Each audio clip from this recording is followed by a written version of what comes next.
Bismillahirrahmanirrahim. Assalamualaikum warahmatullahi wabarakatuh.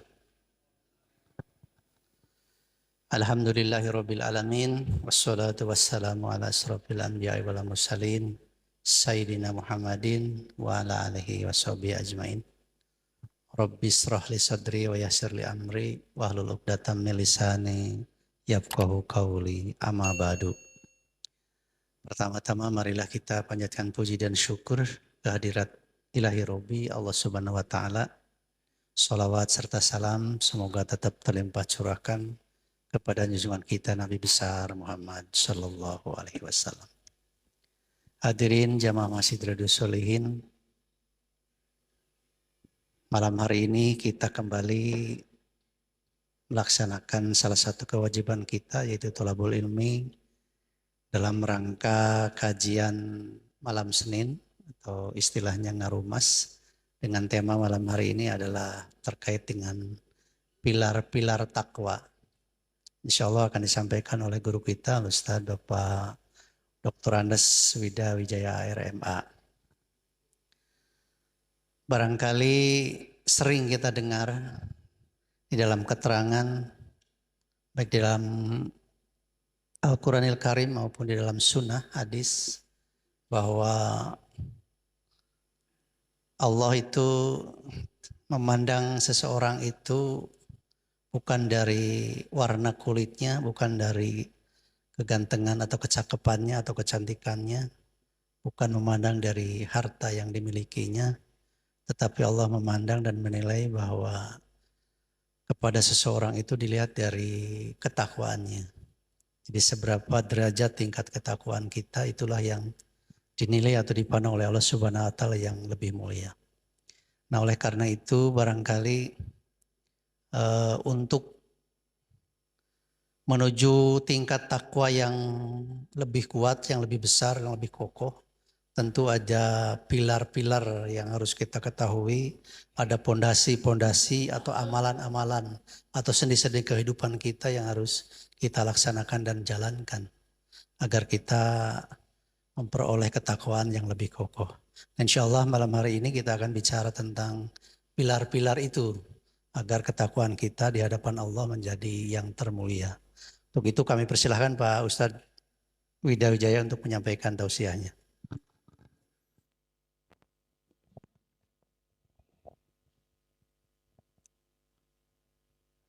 Bismillahirrahmanirrahim. Assalamualaikum warahmatullahi wabarakatuh. Alhamdulillah. Alhamdulillahilladzi ahada samadalladzi lam yalid wa lam yulad wa lam yakul lahu kufuwan ahad. Asyhadu an la ilaha illallah wahdahu la syarikalah wa asyhadu anna Muhammadan abduhu wa rasuluhu la nabiyya ba'dah. Allahumma sholli ala Muhammad wa ala ali Muhammad. Faya ayyuhal hadirun ittaqullaha haqqa tuqatih wa la tamutunna illa wa antum muslimun. Qala Allah ta'ala fi kitabihil karim, a'udzu billahi minasyaitonir rajim. Laisal birra an tuwallu wujuhakum kibalal masyriqi wal maghrib walakinnal birra man amana billah wal yaumil akhiri wal malaikati wal kitabi wan nabiyyin wa atal mala ala hubbihi dzawil qurba wal yatama wal masakin wa banas sabil wasailina wa fir riqab wa aqamas salata wa ataz zakah wal mufuna bi ahdihim idza ahadu wasabirina fil ba'sa'i wad dharra'i wa khinal ba's ulaika alladzina sadaqu wa ulaika humul muttaqun. Al-ayah sadaqallahul azim. Wa sadaqa habibul karim wa nahnu ala dzalika minasyahidina wa syakirin walhamdulillahi rabbil alamin. Jamaah rahimakumullah, alhamdulillah kita masih diberikan konsisten oleh Allah Subhanahu wa taala setelah mengikuti atau melaksanakan kewajiban kita sholat maghrib berjamaah, dilanjutkan dengan pelaksanaan thalabul ilmi. Ini rangkaian yang luar biasa, mudah-mudahan menjadi catatan tersendiri untuk kita nanti di depan pengadilan Allah Subhanahu wa taala kita memiliki modal yang mumpuni. Amin ya robbal. Hadirin rahimakumullah. Kalau memang kita ngomong takwa itu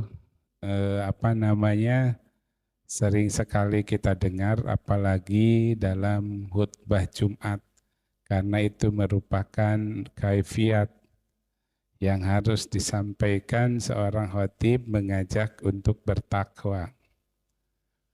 Betul tadi kata moderator bahwa Allah tidak melihat dan tidak menilai kepada manusia dari aspek, kecuali Allah menilai dari ketakwaan. Sehingga Allah katakan inna akramakum indallahi atqakum. Jadi Allah menciptakan surga itu bukan untuk ajengan. Surga itu bukan untuk ulama, bukan untuk habaib, tapi bagi siapapun yang memang masuk pada karakter orang yang takwa. Artinya dari segi pengertian, siapapun berhak untuk mencapai derajat takwa.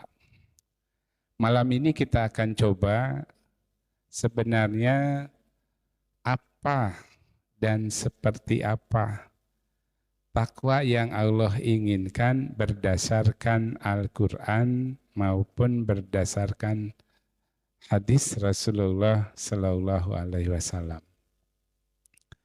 Hadirin sekalian, menurut Abu Hayyan Al-Andalus, bahwa yang disebut takwa itu adalah majami'ut ta'ah, yaitu kumpulan ketaatan yang membentuk kualitas pribadi yang beriman dan melindungi diri dari sesuatu yang akan datang berupa bencana dari Allah Subhanahu wa taala.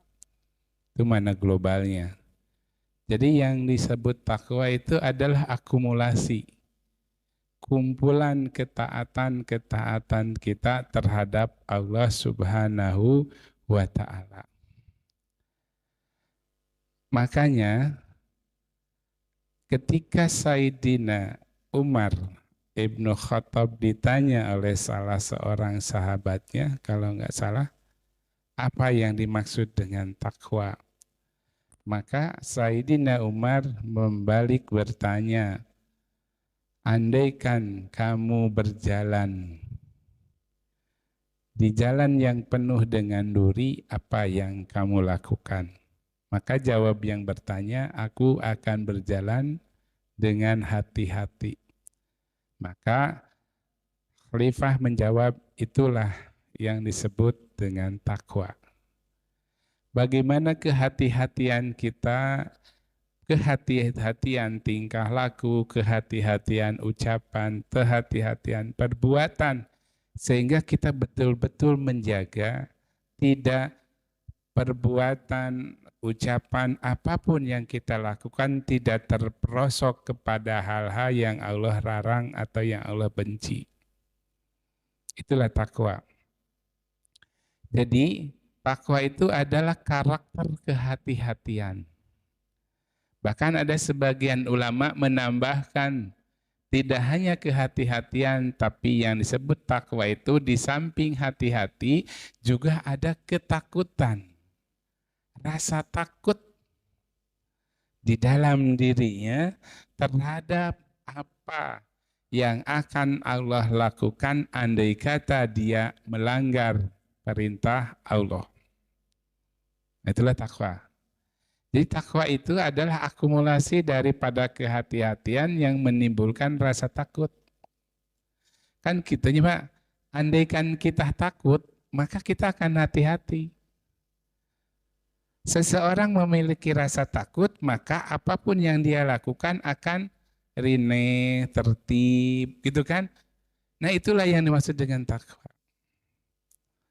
Hadirin rahimakumullah, seorang mufassir Al-Isfahani mengatakan bahwa kata takwa itu berakal dari kata waqayaki al-wiqayah, yang artinya adalah memelihara sesuatu dari apa yang membahayakan.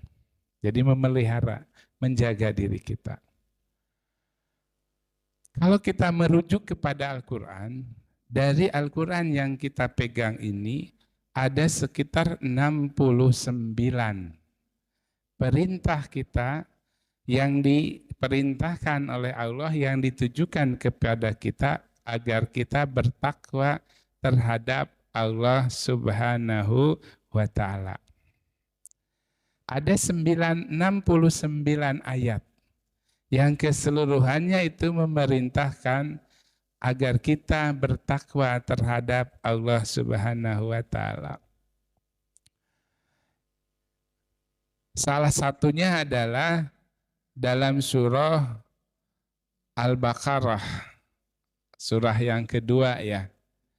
Itu Allah katakan, "Dzalikal kitabu la raiba fi hudal lil muttaqin alladzina yu'minuna bil ghaibi wa yuqimunas shalah."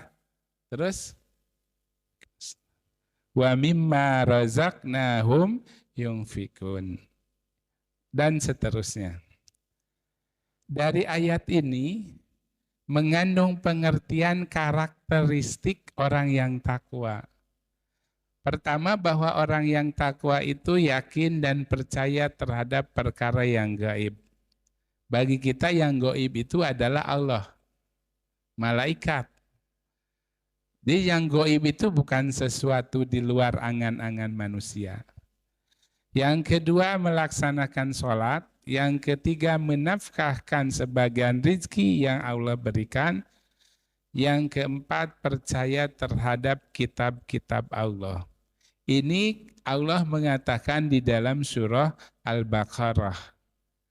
Nah, menurut Profesor Quraish Shihab, seorang mufassir Indonesia asli ya, karena dia ulama Indonesia, dia seorang mufassir menulis sebuah kitab nama tafsirnya Al-Misbah. Dia mengatakan dari 69 ayat itu ada 3 ayat yang merupakan keterwakilan dari 69, sehingga itu bisa kita gambarkan bahwa orang yang takwa itu seperti apa yang disampaikan dalam 3 ayat tadi. Pertama, Al-Baqarah ayat ke-2 sampai ayat ke-5. Yang kedua, Al-Baqarah 177. Dalam mukadimah tadi dibaca, laisal birra an tuwallu wujuhakum ila akhirih. Dan yang ketiga yang sangat populer itu dalam surah Ali Imran. Surah Ali Imran ayat 133 sampai 136. Wasyari'u ila magfiratim mir rabbikum ila akhiri sampai dengan akhir. Hadirin rahimakumullah, menurut Profesor Quraish, dari 3 ayat ini bisa ditarik satu kesimpulan bahwa takwa itu akan berdiri dengan kokoh, takwa akan tegak dengan kemegahannya ketika takwa ditopang oleh 4 pilar. Jadi 4 pilar yang menjadi penopang ketakwaan sehingga takwa akan berdiri dengan megah menghiasi kehidupan kita. Apa itu 4 pilar itu? Pilar pertama adalah nurul iman wal ma'rifah. Apa itu? Yaitu kesadaran akan adanya Rabb, gitu kan? Kesadaran akan adanya Rabb dan kita mengejar untuk mengetahuinya. Jadi takwa itu diawali dengan adanya satu kesadaran. Dengan diawali adanya satu keyakinan. Maka kalau kita ibadah tanpa ada sasaran yang jelas, apa yang akan kita tuju? Gitu kan? Jadi yang dimaksud yang pertama itu bagaimana takwa itu pilar pertamanya adalah cahaya iman dan ma'rifah. Ini yang paling pokok, Pak. Karena dalam konteks agama, ketika kita ininya ngaco, maka apapun yang kita beres. Ini menjadi pondasi. Ya, menjadi pondasi. Menjadi pondasi bagi setiap langkah kita. Nah, sementara menurut Nurhalis Masjid, bahwa yang disebut dengan takwa itu adalah sebagai Rabbaniyah. Apa itu? Semangat yang sungguh-sungguh untuk mengenal Allah dan mentaati segala perintah Allah. Itulah semangat Rabbaniyah. Pilar yang disebutkan pertama nurul iman wal ma'rifah itu terbentuk dengan konsep Rabbaniyah. Apa itu? Adalah semangat yang sungguh-sungguh untuk mengenal Allah dan mentaati segala perintah Allah. Makanya para ulama dalam fikih dalam kitab-kitab tertentu mengatakan yang disebut takwa itu gampang sekali. Melakukan atau melaksanakan perintah Allah dan menghindari segala larangan Allah. Itu bahasa sederhananya. Nah, hadirin rahimakumullah, kalimat Rabbaniyah ini dikaji dari kalangan sufistik, maka semangat ini bagi orang-orang sufistik itu menjadi satu makom yang namanya muraqabah. Yang namanya muraqabah, yaitu penglihatan atau pengawasan Allah Subhanahu wa ta'ala. Kalau kita sudah ada nur iman dan ma'rifah di dalam diri kita semua, maka akan lahirlah tadi kita bergerak dengan sungguh-sungguh karena di dalam diri kita dilimputi, kita disibrah, disipuh oleh Rabbaniyah. Ada satu keyakinan dalam diri kita untuk betul-betul mengajar, mengenal, dan lain sebagainya.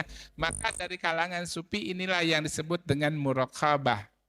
Nah, dari muraqabah ini akan melahirkan 4 sikap. Pertama, introspeksi dan mawas diri.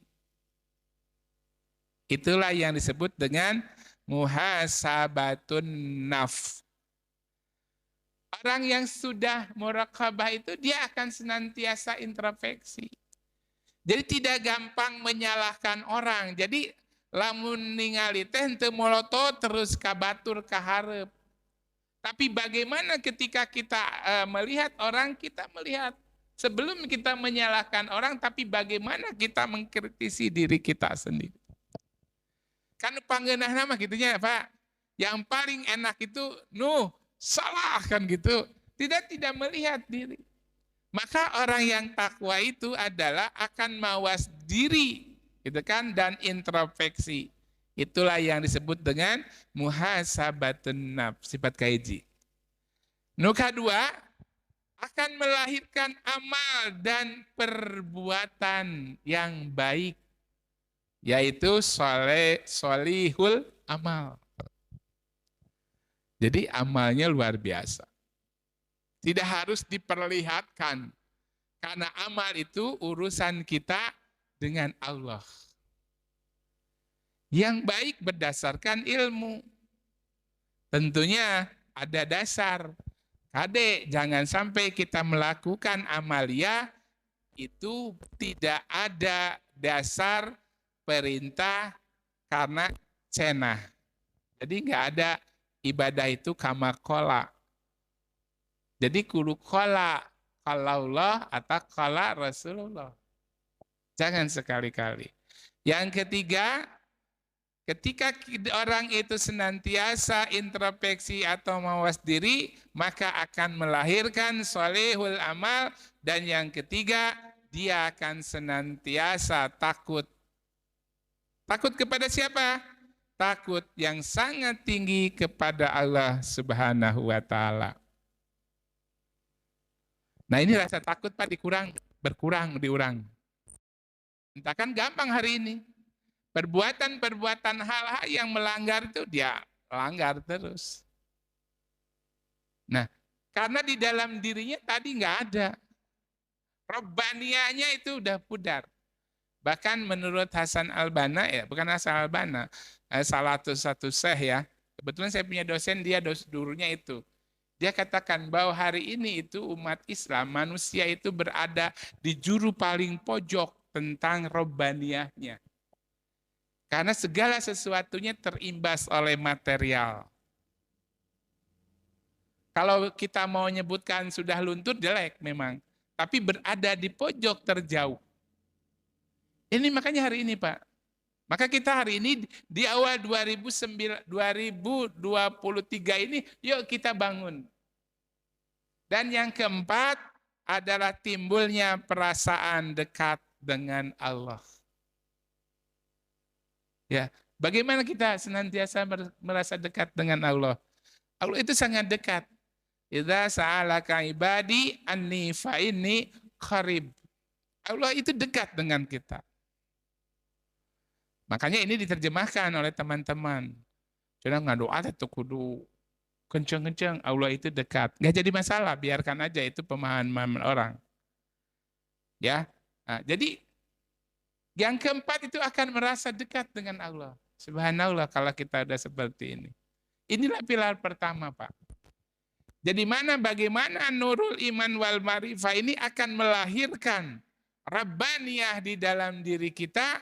Menurut kalangan sufistik, orang-orang sufi, Rabbaniyah itulah yang disebut dengan muraqabah. Dari muraqabah itu melahirkan sifat Ya, melahirkan sifat 4 hal. Ada 4 hal. Pertama, senantiasa mawas diri, introspeksi, nggak pernah menyalahkan orang, nggak pernah melihat orang, tapi senantiasa introspeksi. Jadi lain nunjuk lain gitu kan kita. Hese emangnya susah. Yang kedua akan melahirkan salehul amal. Yang ketiga akan lahirlah rasa takut yang tinggi terhadap Allah. Dan yang keempat akan merasa dekat. Itu pilar pertama. Pilar yang kedua yaitu adalah nurul ta'ah wal ibadah. Ini konsekuensi logis Pak. Ketika orang sudah ada nurul iman wal marifah di dalam dirinya, maka akan lahir pilar yang ketiga yaitu nurul ta'ah wal ubudiyah. Yaitu semangat ibadah dan ketaatan kepada Allah Subhanahu wa Ta'ala. Itu konsekuensi logis. Jadi apapun yang diperintahkan oleh Allah, dia akan laksanakan. Dan apapun yang dilarang oleh Allah, dia akan tinggalkan. Nah, ini yang akan melahirkan satu kepatuhan. Yang melahirkan satu kepatuhan terhadap hukum-hukum Allah. Udah ya, tong lihat ini ya bahasa. Yang pilar yang ketiga, kalau yang ke-1 dan pilar yang kedua itu yang disebut dengan hablum minallah, maka pilar yang ketiga inilah semangat kemanusiaan dan kesalehan sosial. Kalau yang ke-1 dan ke-2 itu membahas bagaimana interaksi dengan antara kita dengan Allah, maka yang ketiga, pilar yang ketiga membahas bagaimana interaksi kita dengan sesama makhluk. Semangat kemanusiaan dan kesalehan sosial, yaitu hablum minannas. Hadirin rahimakumullah, agama itu datang dari Allah.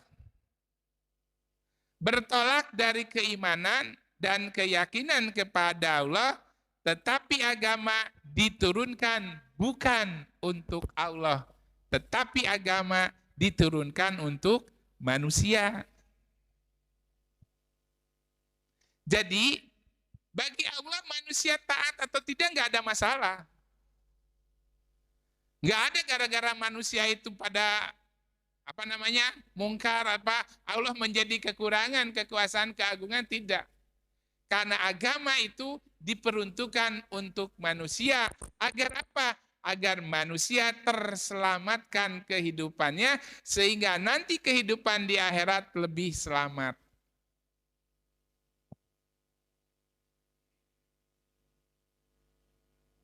Nah, inilah indahnya yang sering disebut oleh banyak orang, Islam itu agama yang universal. Jadi tidak hanya Islam berbicara bagaimana interaksi kita dengan Allah saja. Karena aspek atau pilar yang ketiga, setelah kita hubungan dengan Allah baik, melahirkan semangat ketaatan dan ibadah, maka jangan lupa ada pilar yang ketiga dalam konteks takwa, yaitu semangat kesalehan sosial dan kemanusiaan. Itulah interaksi kita dengan manusia. Nah, di sini akan terlihat. Jadi, kalau orang hanya mementingkan kehidupan akhirat, agama terus tanpa memperhatikan lingkungan dan lain sebagainya, ini nggak benar. Pilarnya dengdek. Karena ada pilar yang ketiga, yaitu semangat kemanusiaan dan kesalehan sosial. Hablum minannas. Jadi jangan pikir kita akan bagus ketika kita memperhatikan hanya ibadah terus dan lain sebagainya. Tidak pernah kita melihat orang. Tidak pernah tersentuh hati orang ketika orang lain membutuhkan bantuan dan lain sebagainya. Karena apa? Karena pilar yang ketiga membentuk interaksi antara kita dengan sesama makhluk. Sama manusia. Nah, Inilah yang melahirkan konsep Islam sebagai universal. Jadi kalau ada yang mengatakan, Islam highway ngomong akhirat, salah. Karena Islam itu di samping berbicara akhirat hanya nanti untuk mencapai hasil, karena di dunia pun diatur. Tidak ada di dunia satupun dalam konteks mata kuliah sejarah agama-agama, tidak ada agama yang seluas dan sesempurna Islam. Karena hanya satu-satunya Islam yang membahas dari mulai yang besar, yang global, sampai yang sepele, yang kece-kece. Sampai ke WC pun diatur oleh Islam. Gak ada agama lain mengatur seperti itu. Tapi Islam ngatur umatnya. Masuk KWC kudu kumaha, keluar KWC kumaha, geus di WC kumaha aturana, segala sesuatu itu diatur. Teu sakarep dewek. Bapak lamun naik pipis kudu kumaha dan lain sebagainya, itu ada aturan main. Itulah nanti dibahas dalam konteks fikih. nu kaopat, terakhir. Pilar yang keempat yaitu kualitas moral dan keluhuran budi pekerti. Pilar yang keempat ini merupakan puncak dari ketiga pilar tadi. Jadi pilar 1 sudah kita bangun, nurul iman wal marifah. Yang kedua, kita sudah berdiri ketaatan dan ibadah. Dan yang ketiga, kita sudah melakukannya, kesalehan atau semangat kemanusiaan dan kesalehan sosial, maka akan melahirkan pilar yang keempat, yaitu akhlakul karimah. Kualitas moral dan keluhuran budi pekerti. Nah, ini luar biasa, Pak. Kenapa? Karena Rasulullah Shallallahu Alaihi Wasallam diutus oleh Allah ke dunia ini, itu kuncinya adalah menyempurnakan akhlak. Kata Rasul, innama bu'istu liutamima makarimal akhlak. Jadi akhlak akan terbentuk, akhlak akan terbangun ketika 3 pilar yang tadi kita sudah bangun dengan kokoh. Mudah-mudahan ini menjadi semangat ibadah kita, ya, terutama makanya dengan ngaji ini sebenarnya luar biasa, bisa mengendos ya bahasanya, atau kita bisa senantiasa mengoreksi dalam menjelema tara ngaji, tara ieu ibadah, eta teh ke ibadahna teh asa bener. Belum. Kadang-kadang kita berpikir, oh iya, dan lain sebagainya. Maka dengan ngaji itu pantas ya. Satu-satunya yang nggak ada rukhsah, perintah Allah, ngaji. Nggak ada rukhsahnya, Pak. Ngaji itu diterjemahkan. Lain ngaji kiwai, Pak, bolehlah hari ini. Boleh Bapak nonton dan lain sebagainya, ceramah, dakwah, dan lain sebagainya. Karena itu akan menjadi sebuah motivasi memperbaiki amaliah-amaliah orang. Kadang-kadang sok tonggo itu benar enggak? Itu kan? Saya katakan sekali lagi, ibadah itu harus ada rujukan yang jelas. Karena yang Allah nilai itu adalah kualitas, bukan kuantitas. Dalam konteks ibadah bukan banyak, tetapi kualitas. Mana ibadah yang berkualitas itu berdasarkan tadi. Dasarnya Al-Quran, hadis Rasul, atau kalau memang kita boleh merujuk kaul ulama. Gitu Pak. Sehingga betul nanti kita bisa membangun pilar yang kedua ini, semangat, taat, dan ibadah berdasarkan perintah Allah. Nah, hadirin rahimakumullah, itulah sekilas. Ini mudah-mudahan menjadi bahan diskusi ya. Bagaimana kita nanti bisa meningkatkan frekuensi ketaatan. Kuncinya yang disebut dengan takwa itu adalah pertama, memiliki nurul iman wal marifah. Tanamkan dulu. Insya Allah orang mah udah siapnya. Iman geus aya, pengetahuan geus aya, Allah marifah ke Allah kan gitu. Yang kedua, bagaimana tadi semangat, taat, dan ibadah. Enggak ada kelah Pak bahasa ibadah itu. Sebagai hambanya kita enggak ada kelah, enggak ada nanti. Begitu ngomong ajan, Pak Bambang ngomong 5 menit deh, langsung cekatan. Kan kadang-kadang orang mah engkeweh dan lain sebagainya. Dan yang ketiga, yuk kita bangun. Mungkin itu hubungan kita dengan Allah sudah baik.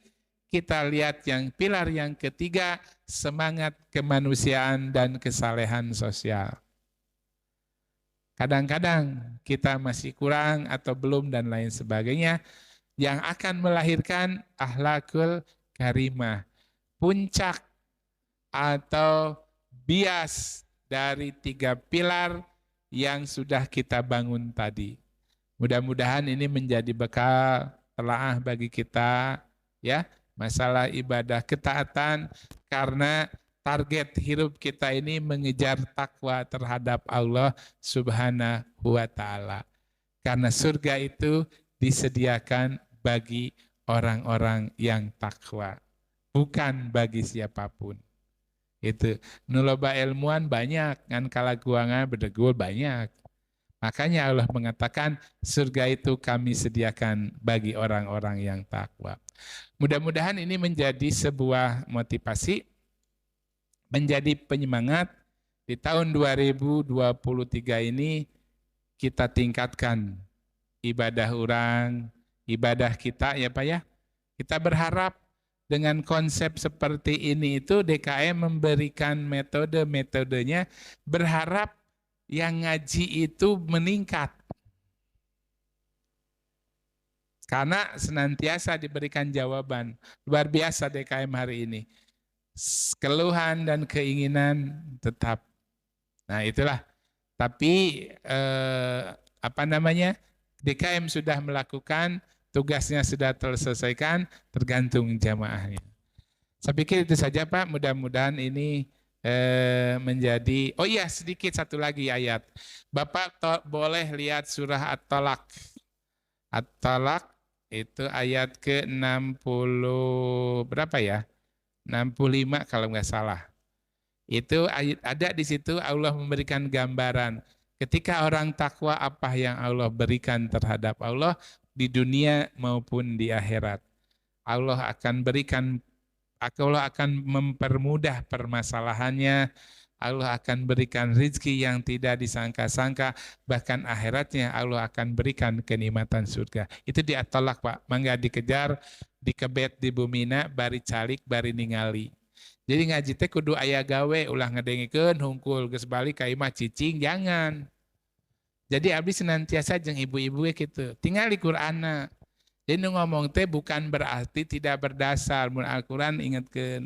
Jadi orang menambah wawasan. Ada satu cerita ya, saya ini luar biasa Pak, ada jamaah kita, saya nggak menyebut orangnya. Ngobrol dengan Abdi, Pak Wida, Abdi, alhamdulillah ayeuna. Kenapa? Setiap selesai subuh pulang ke masjid, saya itu membaca Al-Quran tidak banyak. Nah, karena saya di samping membaca, saya baca juga tarjimnya. Terjemahnya. Bagaimana itu Pak Bida? Saya bilang bagus. Kan orang mah tong hayang tafsir segala macam, ndak teu mumpuni ilmu, terjemah cukup. Ternyata saya membaca Al-Quran terus saya baca terjemahnya dengan 2 atau 3 ayat sehari, itu saya luar biasa. Hari ini saya sudah membaca surah Yasin dan saya baca inilah luar biasa. Itu jemaah kita Pak. Nah kenapa kita tidak mengikuti juga? Kan orang memberi tadarus. Hade Al-Quran itu tidak hanya dibaca, dipahami.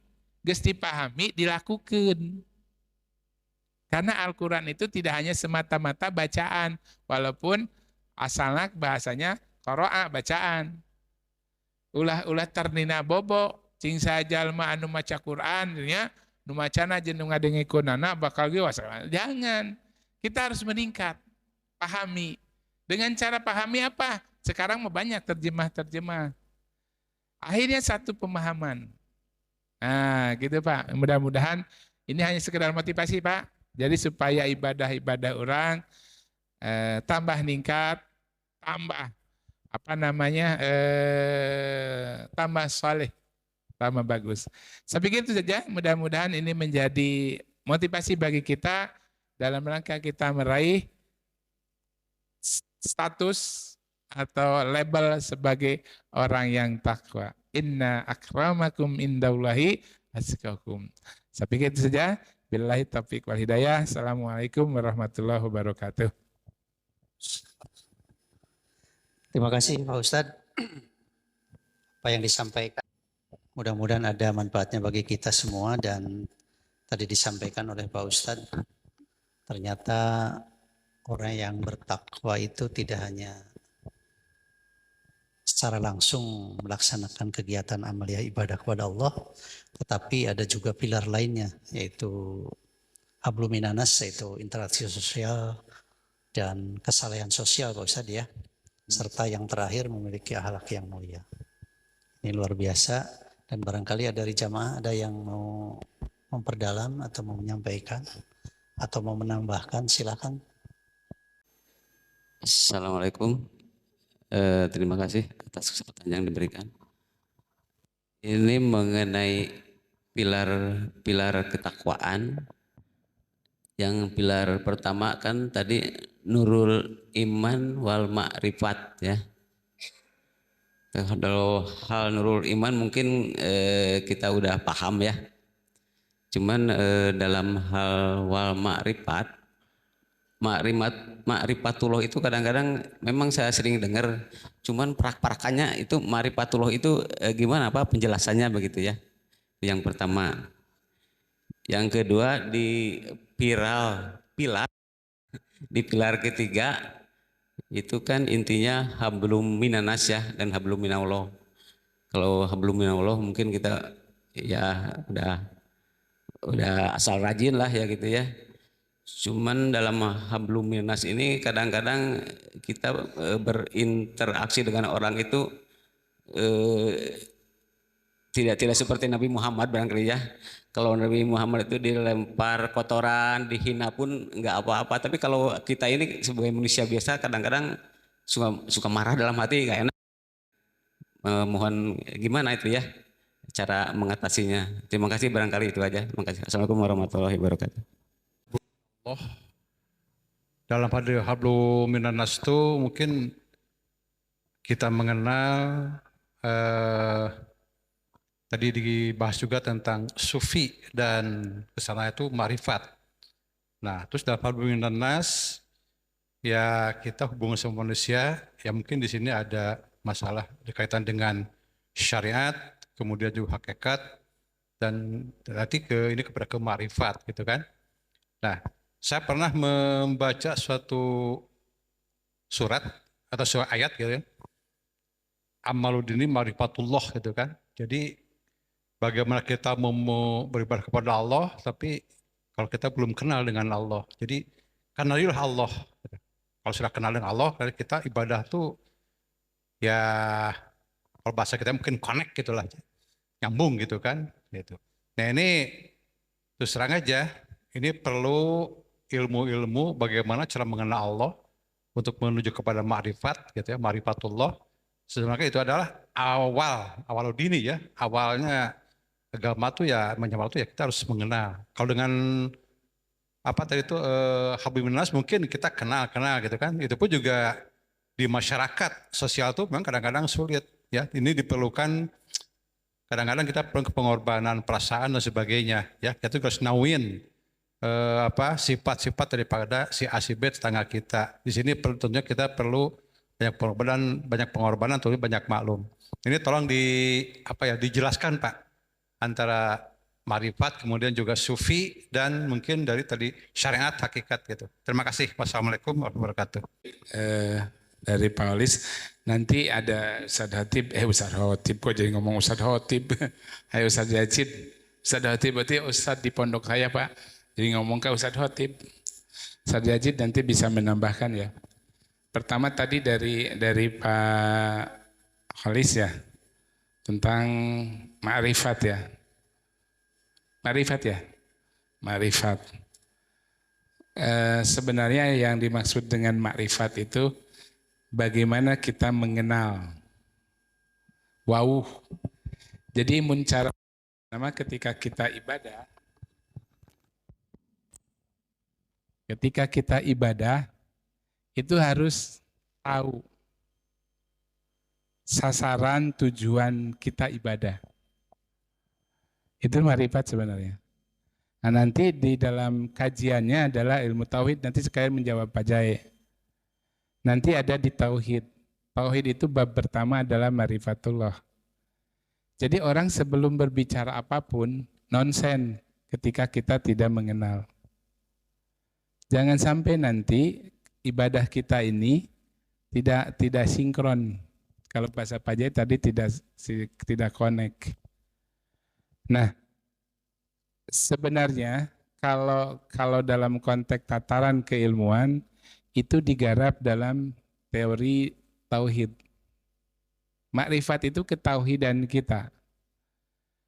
Jangan sampai ada konsep pandangan di kita Allah itu bilangan. Allah itu adalah ciptaan. Itu kan Pak? Karena apa? Karena harus yakin. Kita rujuk kepada Al-Ikhlas. Qul huwallahu ahad.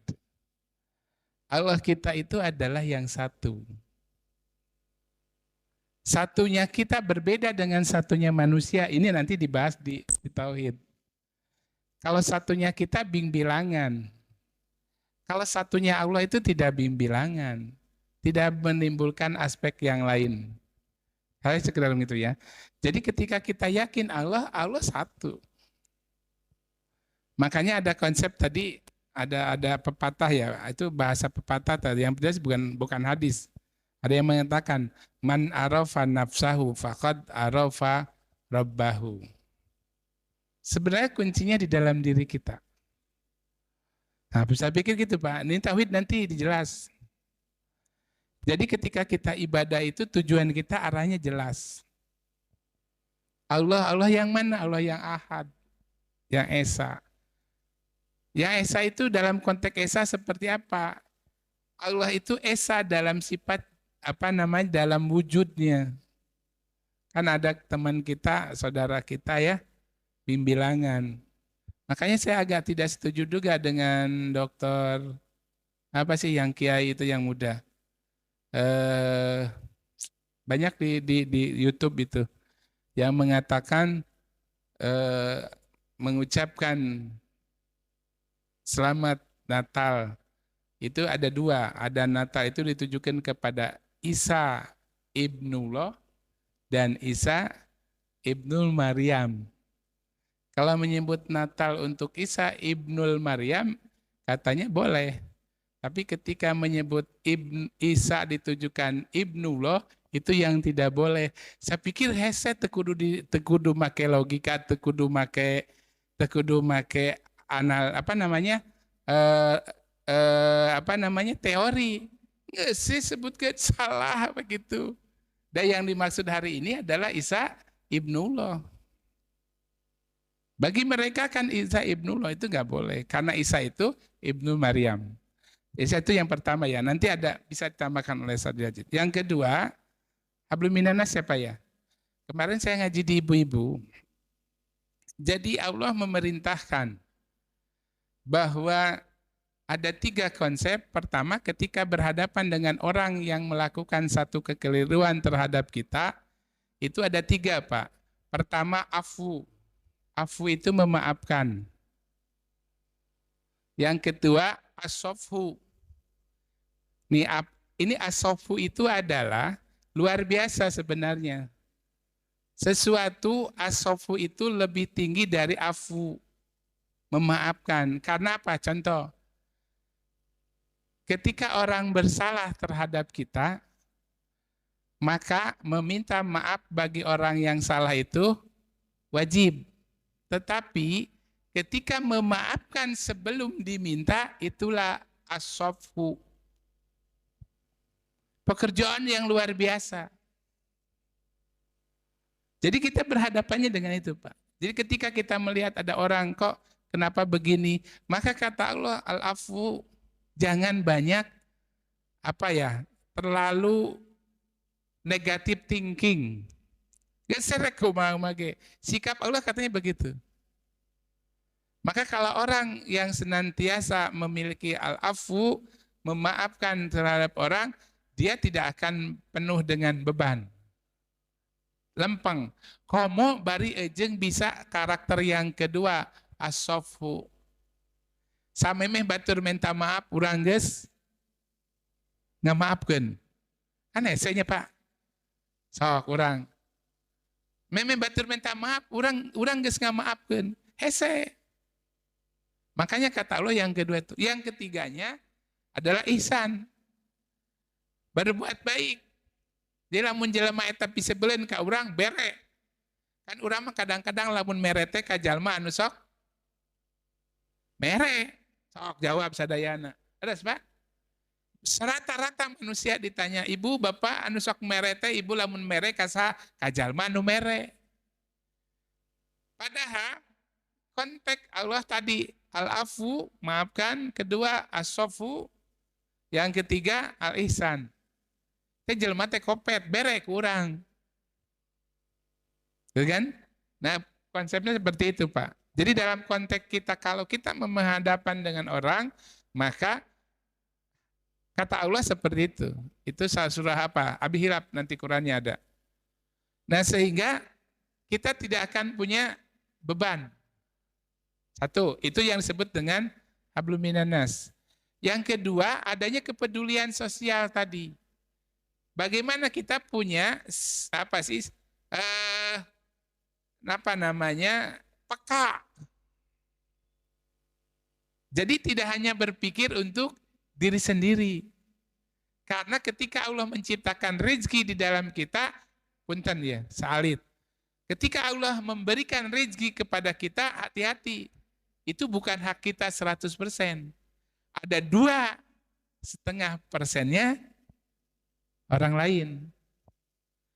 Ta'almun urang mah lobana. Kebanyakan kita ini ketika kita memiliki harta, jika milik orang kabeh. Mantak dikekewek. Bentet-bentet gitu. Padahal ketika Allah memberikan rezeki terhadap kita, ingat, cek Allah, 2,5% itu adalah bagi orang yang 8 asnaf tadi. Fakir, miskin, malap, dan lain sebagainya. Jadi tong dikekewek kusarangan.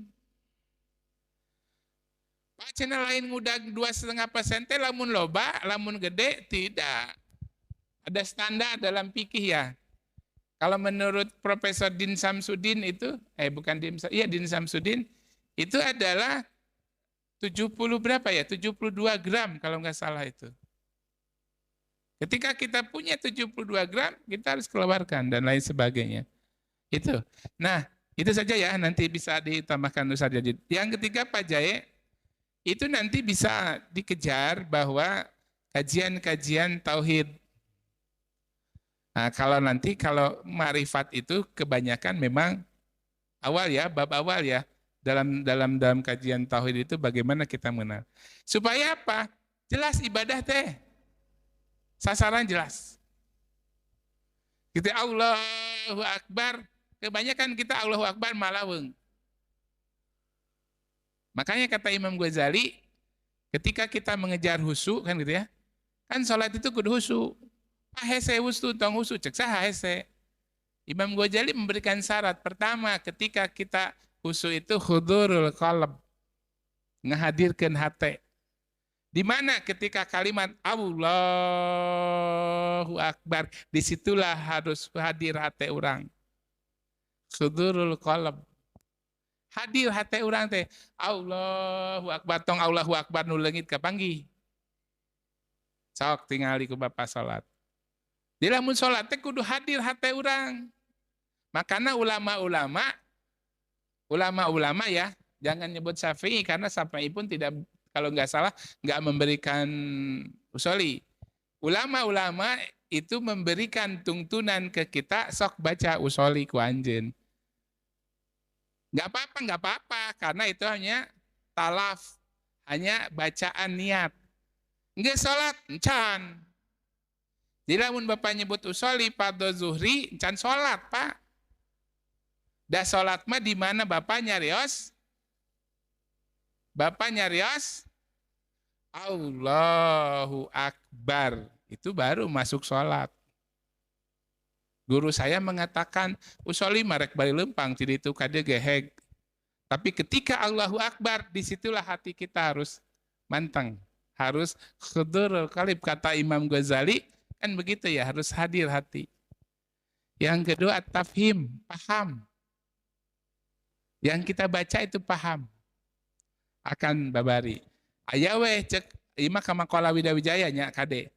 Amun hayang sunat hese nu kitu mah hiji kudu ngahiji 3 anggota badan dina salat. Naon? Cepil, lisan jeung hate. Cek lisan Allahu Akbar dijawab ku telinga, heueuh kadenge. cek hate Allah nu agung. Itu sudah karakter karakter khusyuk. Itu ya Pak ya? Pak Jaya, nantilah itu bisa Pak Jaya nanti. Bagaimana tauhidnya, karena kan aspek Islam itu tauhidnya nanti dibahas ilmu kalam, nanti masalah ibadahnya fikih, masalah akhlaknya oleh tasawuf, itu kan, mas tasawuf dan lain sebagainya. Mudah-mudahan ini jantan wawasan kangge orang sadayana. Hapunten, Rabbana atina fid dunya hasanah wa fil akhirati hasanah wa qina adzabannar. Walhamdulillahi rabbil alamin. Demikian hadirin semuanya, kegiatan Ngarumas pada malam hari ini mudah-mudahan kita dapat melaksanakan 4 pilar apa yang disampaikan tadi oleh guru kita semua. Terima kasih. Assalamualaikum warahmatullahi wabarakatuh.